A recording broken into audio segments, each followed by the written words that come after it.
बंधुरा आपरा देख रहा है ये पता वाला बाबा टाइम पता दिन ꯌꯨꯝꯒꯤ ꯃꯤꯑꯣꯏꯗꯨꯅ ꯍꯧꯖꯤꯛꯀꯤ ꯁꯣꯜꯂꯕ ꯃꯅꯥꯗꯣ ꯆꯥꯔ ꯃꯇꯨꯡꯗ ꯐꯕ ꯈꯣꯠꯄ ꯌꯥꯎꯕꯤꯔꯒꯗꯤ ꯄ꯭ꯂꯤꯖ ꯀꯟꯇꯦꯛ ꯇꯧꯕꯤꯔꯣ ꯑꯗꯨꯏꯗꯤ ꯑꯩꯁꯨ ꯈꯟꯒꯅꯤ ꯑꯁꯤ ꯑꯆꯨꯝꯕꯅꯤ ꯍꯥꯏꯕꯅꯦꯀꯣ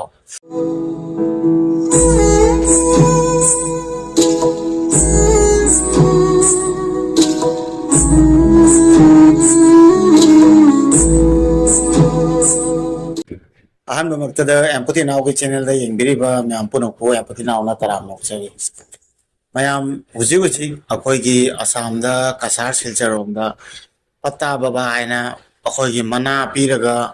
हक्चांग फने है याम भाइरल होरीको अदुसी पत्ता बाबा की मतंग से अना हाइजनिंगबदी अखोई मासु अदुगी वीडियो येंगबदगी लोरे मासु चनिंगबद मनादो चारा फरनेना अदु अना हाइजे मादा अखोगी डॉक्टर ने येंगगा सिदैजिगा ओइबा तेइबा अदुगा अखोगी स्क्रू फारिबा खो हापिबा फाइगन स्क्रू फारिबा सिसिंगजिबो मना मचारगा कमाइना हेक्ता फदोइनो सिनी आइगी वखनदनको अदो होय हक्चांग नुआइदा खोतबा लेरमगा मनादो चारगा माना सोलगा पीरगदी अखंदा यांगबसिन अमनिबको अदो अइना हंगिंगमदी कसारदा लेबिरिबा चिनिनाउ नुसिरबा चिनाउ सिंगको हुजिकी मफमजे एक्जेक्ट अखोइना कसारोंगी याम खंगदबनिना हाइलाकाइंदी रोमदेरा काइनोमो ओइदोरिबा हुजिकी अहनसे अदो हुजिकी अहनसिकी ममंगद पौताक पीबनी हाइबको अखोइगी दुर्गा इमाना अदगिदी मासे मनाजे सोला पीबदगी मीसे फै अदुगा अनाब कया अमा कोकपा हौनरे हाइना तानाबदई मीसे अरोइबिद लाइन लेपिनिबा आइसिदा वीडियो गजे थोखनजरकेबा मीसे गाड़ी अयुक्तैना छना बाउजे क्रिक क्रिक नि अदुगा लाइन जे लेपनिंगाइ लेपफम बाउ लैते आजे अयुक्तैना लेपजे मी मम्मेबा अदैदी व्हील चेयर दगु लाकपो सोइनाय बाइसिनाव ममा पाओ पम्मा पुनरकपो थांगनरकपो यामना पोरकनारे थाजबै मतुंगिना थाजबगी नि म्यामना लेपचिखो अदो अइना हाइनिंगबदि हुजिकी नुपा से को हुजिकी पत्ता बाबा हाइबसे माक से खुदै सेटपा उरमगनी को म्यामना खुदै सेटपा अदुगा खोइगी मैतैगी पी दौना इनबा उरमगनी को अदु उरी से कइगिनो हाबदना खोइगी विष्णुपुरी मणिपुरी नि हाइतारे को कसारो माइकैदा याम लै खोइ कालिसा हाइजु खंगनै को अदु विष्णुपुरी मणिपुरी से खोइगी मैतै ड्रेस अदुगा लोइनमक ताइदी एडाप्ट तवे अदुगा लोन खक्ता सकफमगा लोन गजे तोंगाले हाइतारे लोन से खोइगी बंगाली की मोंगदा तवे अदुगा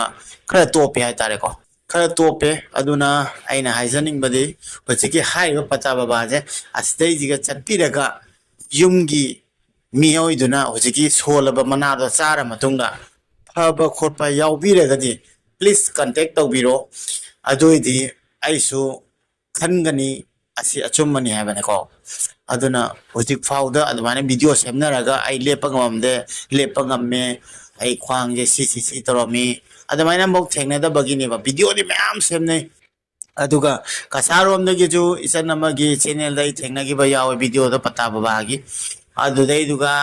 हाय मैम मफम दे लाई हैना असम दगिजु लाई अदु असम दे लाई हाबदि सोय हाइनिंगे परमदि कसार हाइजे सिलचर हाइजे असम दे लाइने अदुना अखोइजे अखोइ के हाय असम जे चाउमनलगा कसार माइकैसिना अखोइगी खतंग काचिनदा लैगिबसिदा मणिपुर दजु थोकाना कसार दैरा हंगबगुंबा जिरी दैरा हंगबगुंबा जिरी जे मणिपुर दनी अदुना पोट से खरा मने इसागी लैबा स्टेट से मसी हाना खंगदोकपिउ हाइजनिंगे हाइतारे हुजि इम्फाल दगी मी मना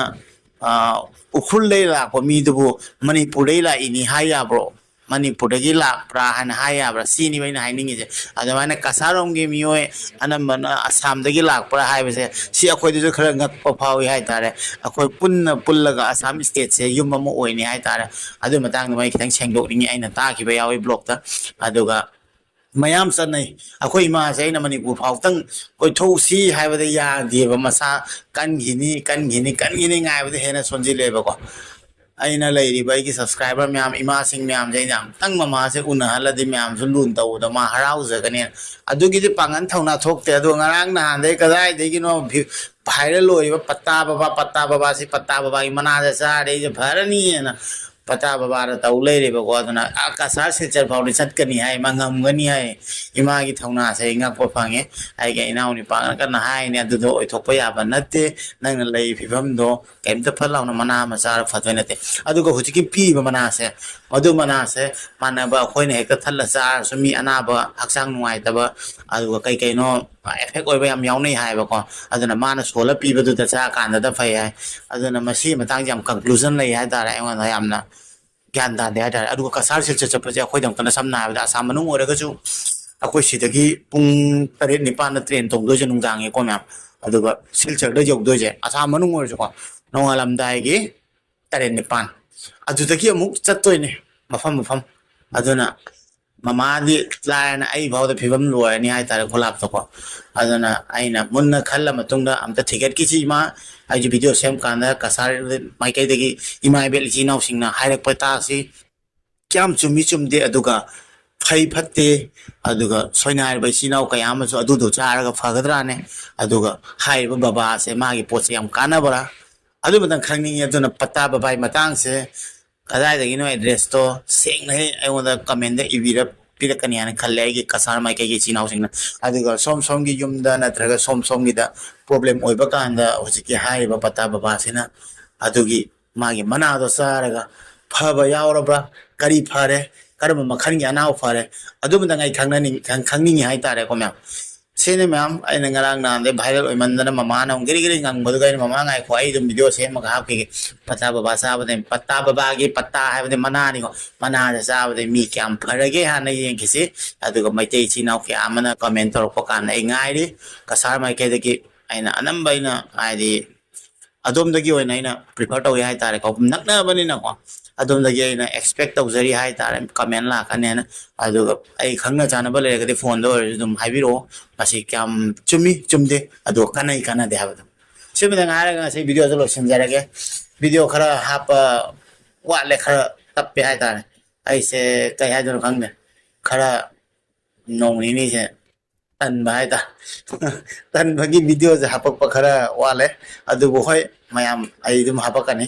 mayam nai bu nuksi ya ba je khangi adu khara man zo nuksi de ba zo khangi adu nuksi da ba singi na ta